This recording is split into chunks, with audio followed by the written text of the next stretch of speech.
채무자회생법 650조에서 658조 사이를 보면 이런 행위들을 했을 때는 형사처벌까지 받을 수 있다, 이런 식으로 파산 관련 범죄들을 규정을 해 두었거든요. 근데 여러분께서 그냥 그 법조문을 바로 읽어보시면 이해가 잘 안 되실 거고, 또 그 법조문 중에서는 항상 문제가 되는 것도 있지만 거의 문제가 안 되는 부분도 있기 때문에 제가 항상 문제되는 부분만 모아서 요약해서 설명을 한번 드리겠습니다. 첫 번째는 재산 관련 행위들인데요. 법조문을 그대로 읽어보면 채무자에게 남아있는 재산을 은닉, 손괴, 채권자에게 불이익한 처분을 하는 경우다, 이렇게 규정을 하고 있습니다. 은닉이라 하면 뭔가 숨긴다, 이런 느낌이 들잖아요. 여러분 강제집행 면탈죄 이런 거 들어보셨죠? 내가 강제집행을 당할 위기에 처해서 내 재산들을 숨기면 안 된단 말이죠. 죄가 된단 말이죠. 그런 취지처럼 내가 파산재단에 들어갈 재산이 있는데, 쉽게 말해서 채무자인 나 자신의 재산이 있는데 요걸 은닉하거나 숨기면 처벌받을 수 있는 거죠. 단순 해석을 한다면 사업장에 있는 비품이나 재고들을 물리적으로 공간을 옮겨가지고 은닉하는 것도 있겠지만 법률상 은닉도 가능하단 말이죠. 예를 들어서 내가 받을 월급인데 나 아닌 다른 사람, 뭐 가족이나 친구, 그런 사람 명의로 월급을 받게 한다든지, 내가 하는 사업인데 제3자 명의로 사업자를 내고 사업을 하고 있다, 이런 것들도 소유관계를 불명하게 하는 은닉행위에 해당할 여지가 있습니다. 채권자에게 불이익한 처분이란 것은 예를 들면 염가매각 이런 거 있죠. 증여 이런 건 당연히 해당하는 거고, 내가 개인 파산을 신청해야 되는데 나의 유일한 자산인 자동차가 한 대 있다, 또는 빌라가 하나 있다. 채무는 탕감받고 싶지만 재산은 날리기 아까우니까 저 집이나 자동차를 내 아들한테 증여를 딱 하고 나는 채무 가지고 파산만 하러 간다. 요건 안 되는 거죠. 그건 채권자한테 불이익한 처분이 되는 거죠. 그리고 헐값에 팔았다. 팔면 되는 거 아닙니까? 돈 받으면 되는 거 아닙니까? 이렇게 물어보시는데, 헐값에 팔면 그것 또한 채권자한테 불이익한 사유가 될 수 있단 말이죠.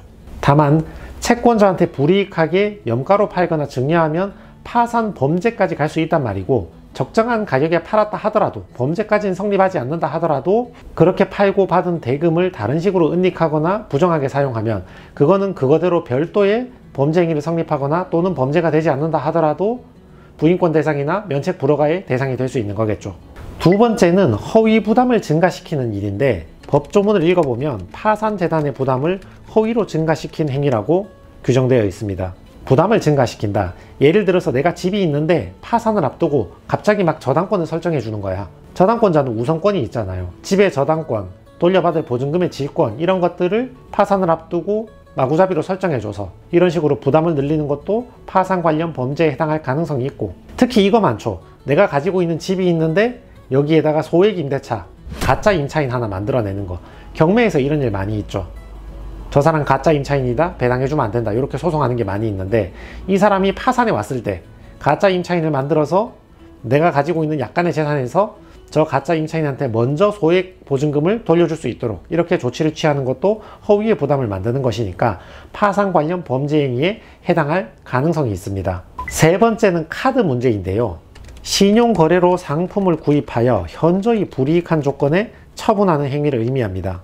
이게 무슨 뜻이냐면, 신용거래로 산다는 거는 신용으로 사는 거잖아요. 지금 현찰 박치기로 현찰 주고 물건 받는 게 아니라, 계좌이체 해주고 물건 받는 게 아니라 신용카드 같은 거, 이걸 통해서 물건을 샀는데 현저히 불이익한 조건으로 처분한다, 싸게 판다, 염가로 판다, 이런 말이죠.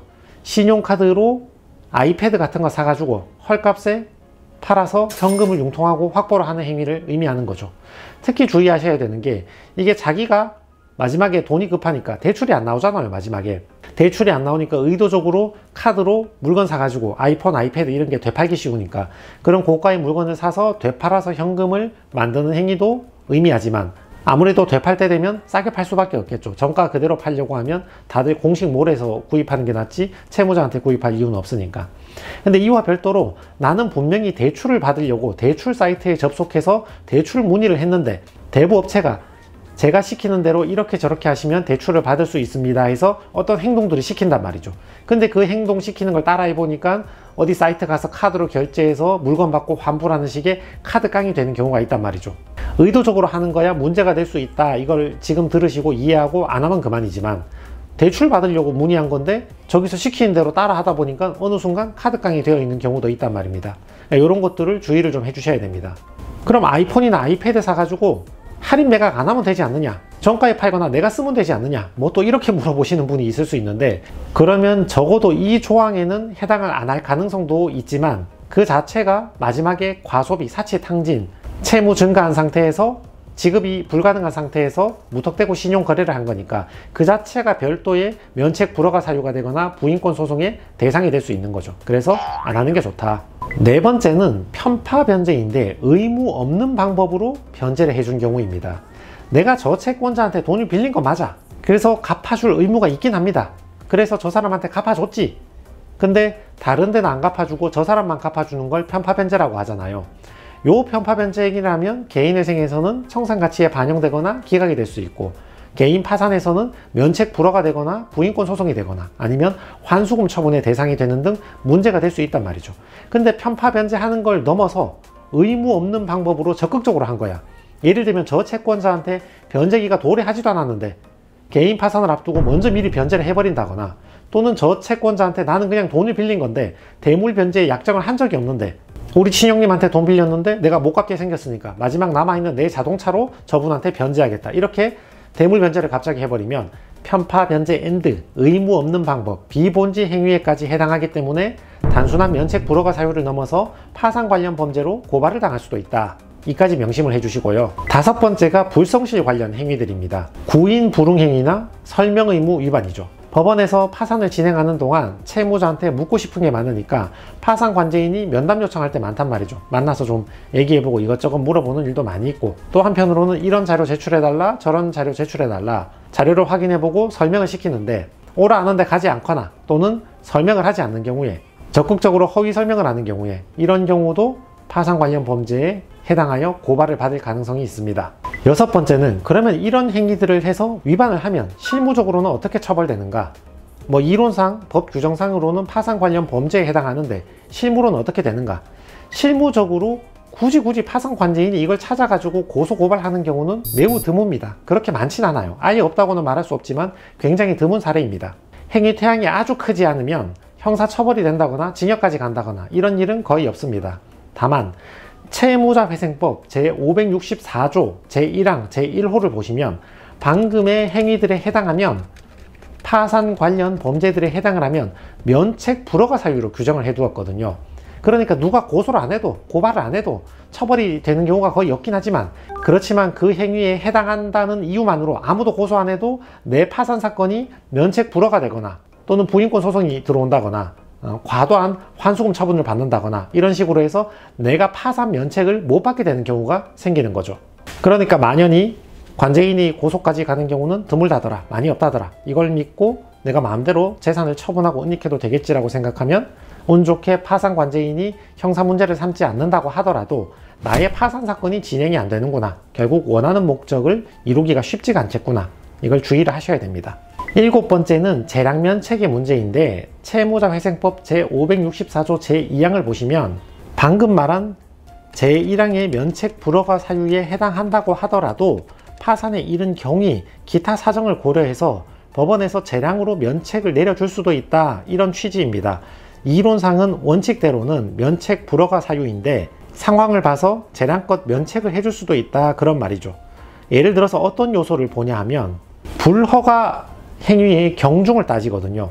방금 같은 문제가 있는 행위가 있는데 그게 아주 소액이고 아주 작은 사건이고 실수로 내가 작은 사건 한번 잘못을 저질렀다, 이런 경우에는 면책을 해줄 여지가 있고, 상대적으로 은닉하거나 처분하거나 이런 규모가 크다면 그것 때문에 면책이 안 될 수가 있겠죠. 변제 노력도 중요한 요소 중에 하나입니다. 내가 채권자에게 그래도 최대한 변제를 해주려고 노력하다가 파산에 들어온 건지, 아무런 노력도 없이 방금 같은 행위들을 전부 자행하고 나서 바로 파산을 신청해 버렸는지, 이런 것들을 구분하게 되겠죠. 이 신청 유무나 채권자의 불이익 정도도 고려를 합니다. 내가 행했던 부적절한 부당한 재산 처분이나 은닉 행위들이 규모가 작거나 또는 내가 다른 방식으로 최대한 변제를 해준 덕분에 채권자들이 크게 이의가 없다, 채권자들도 그럭저럭 변제를 받은 것 같다, 이러면 파산이 될 수 있지만, 내가 이런 행위들을 하고 채권자에게 전혀 변제가 되지 않았고 채권자들도 죽자고 덤비면서 이의 신청을 하고 있다, 이런 경우에는 재량면책도 힘들어지겠죠. 불허가 사유하고 면책을 내려주는 시기하고 시간적 차이도 고려가 됩니다. 뭔가 문제가 있긴 하지만 이미 아주 예전의 일이야, 아주 예전에 오래 지나간 일이고 지금에 와서 그걸 문제 삼기에는 시적으로 많이 떨어져 있으면 재량으로 면책을 해줄 수 있는 일이고, 그런 분들 계시잖아요. 10년, 20년 전에 2008년에 금융위기 때나 98년에 외환위기 때 그럴 때 사업 부도나고 지금까지 있다가 이제 파산 신청하시는 분도 있단 말이죠. 근데 그런 사람 같은 경우는 워낙 오래전 일이기 때문에 사실 뭐 그 당시 자료를 찾아볼 방법도 그렇게 많지 않고 상대적으로 수월하게 면책 결정 받는 경우가 많이 있거든요. 그렇지만 방금의 그런 비위라고 해당할 수 있는 의심의 여지가 있는 행동들을 많이 했는데 하자마자 바로 파산 면책을 신청한다. 실무상으로 조사하기도 용이하고 문제된 게 엊그제 있으니까 이런 것들은 재량 면책을 하기도 쉽지 않다. 그래서 정리하자면 첫 번째는 재산 관련 행위, 두 번째는 허위 부담을 증가하는 행위, 세 번째는 카드 문제, 네 번째는 편파 변제인데 의무 없는 방법까지 동원했다. 다섯 번째는 불성실한 행위. 이 5가지에 대해서 주의를 좀 해보셔야 될 것 같습니다.